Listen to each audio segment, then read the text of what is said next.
कलियुग के बारे में श्री कृष्ण का 5 पावरफुल वाणी, जो वाणी महाभारत के समय काल ने श्री कृष्ण ने किया था।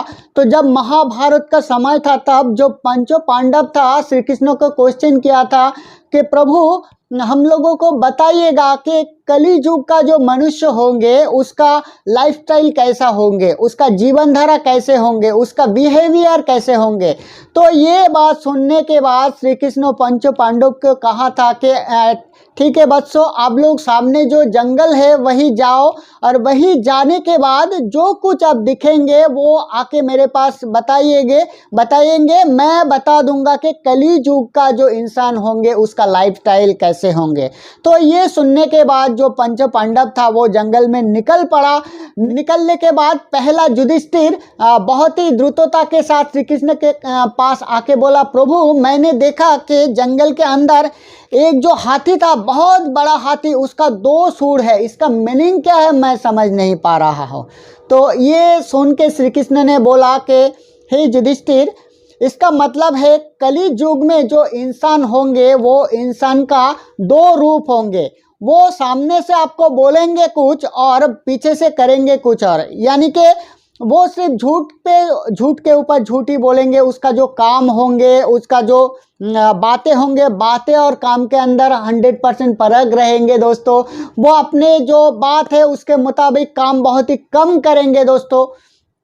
तो ये सुनने के बाद युधिष्ठिर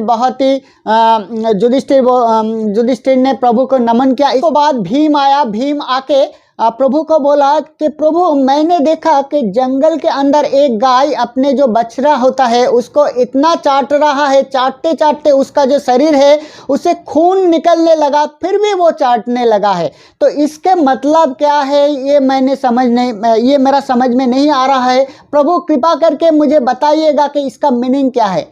तो ये सुनने के बाद श्री कृष्ण ने बोला, इसका मतलब है कली युग में जो पिता माता होंगे उसके संतान को इतना आदर के साथ को बड़ा करेंगे कि उसका जो वास्तव बोध है वो विलुप्त हो जाएगा। उसका जो पावर है, उसका जो प्रकृत पावर है, उस पावर के साथ वो वंचित हो जाएंगे और वो आपके पिता माता के छत्र छाया में ही रहना पसंद करेंगे। अगर कलियुग के अंदर किसी दूसरे के बेटा साधु यानी कि संत बन जाता है तो हर एक उसके पास जाएंगे और उसे भक्ति करेंगे, प्रणाम करेंगे। अगर खुद के कोई बेटा साधु संत बन जाता है तो उसका पिता माता दुख करेंगे, सबके पास बोलने लगेंगे कि मेरा किस्मत ही खराब है, देखो ना मेरा जो बेटा है वो गलत दिशा में जा रहा है। तो कली युग का इंसान का दिशा ऐसा होंगे। अर्जुन आया। अर्जुन ने बोला कि प्रभु मैंने देखा कि एक पक्षी है, उसके जो दाना है उसके ऊपर वेद का वाणी लिखा हुआ था, लेकिन वो मांस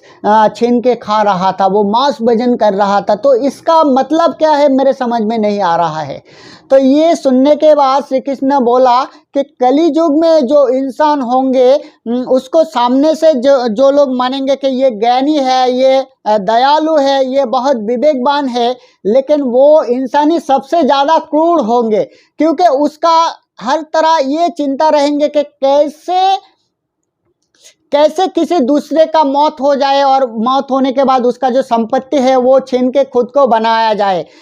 कली युग का ये सब हर तरह का जो अधिक सांस क्षेत्र दिखा जाएगा कि जिसको ज्ञानी व्यक्ति माना जाता है वही दूसरे का सती करेगा, दूसरे का संपत्ति हरण करेगा, हरण करके अपना बनाएगा दोस्त। नकुल आया। नकुल आके बोला कि मैंने देखा कि एक बहुत बड़ा चट्टान पर्वत के माथे से गिर रहा था, लेकिन बहुत बड़ा जो ट्री था वो उसे रोक नहीं पाया, लेकिन एक छोटा सा पौधा के टक्कर खाते ही वो चट्टान रुक गया। इसका मतलब क्या है मेरे को समझ में नहीं आया। तो ये सुनने के बाद श्री कृष्ण बोला कि कली युग के अंदर मनुष्य इतना विवेकहीन हो जाएगा, इतना लो मेंटालिटी का शिकार हो जाएगा, इतना अत्याचारी हो जाएगा कि उसका कोई भी अर्थ, कोई भी वैभव उसे रोक नहीं पाएगा, उसका अधःपतन से उसको बचा नहीं पाएगा।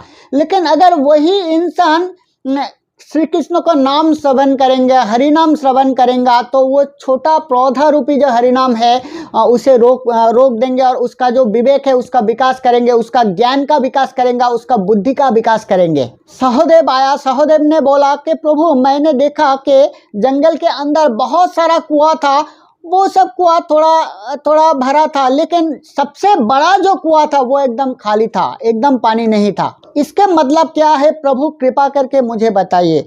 तो ये सुनने के बाद श्री कृष्ण ने बोला कि सहदेव, इसका मतलब है कली युग में अपने रसना तृप्ति के लिए, अपने शारीरिक भोग के लिए, दिखावे के लिए मनुष्य, कली युग का जो इंसान है बहुत लाखों करोड़ रुपया खर्चा करेंगे, लेकिन जब किसी ज़रूरतमंद लोगों का मानी का प्रयोजन है, दान का प्रयोजन है, उसे देख के ये सब लोग घिन करेंगे, उसे दूर हटा देंगे, उसे दान नहीं देंगे। तो यही था कलियुग के बारे में श्री कृष्ण का 5 पावरफुल वाणी। तो दोस्तों ये सब वाणी कलियुग से कलियुग के जो इंसान है उससे कितना मेल जुलता है वो विश्लेषण करने का दायित्व तो आपका है दोस्तों। और वीडियो अगर अच्छा लगे तो मेरे चैनल को जरूर लाइक कीजिए, शेयर कीजिए, सब्सक्राइब कीजिए और इस तरह का वीडियो पाने के लिए जरूर मेरे साथ जुड़े रहिए। तो आज के लिए मैं आप सभी से विदा लेता हूँ, कल फिर नए कोई वीडियो लेकर मैं आप सभी के सामने हाजिर होंगे।